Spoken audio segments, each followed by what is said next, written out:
நிறுத்தின்னு சொல்லுவாங்க. நிறுத்தின்றவங்க யாரு அப்படின்னா காளியோட ஒரு அம்சம் சொல்லுவாங்க, மகாசக்தியோட ஒரு அம்சம்.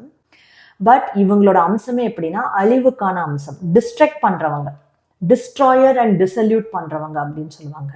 உடனே பயப்படாதீங்க, இவங்க வந்து ஒரு எக்ஸ்ட்ரீம்லி கெட்ட கர்மாவை அழிக்க வரவங்க அப்படின்னு கூட சொல்லலாம். சம்டைம்ஸ் அந்த இன்டென்சிட்டி இவங்க கடவுளா இருக்கனாலே ரொம்ப அதிகமா இருக்கும். அதனால இது எக்ஸ்ட்ரீம்லி எனர்ஜி பேஸ்டா நட்சத்திரம்.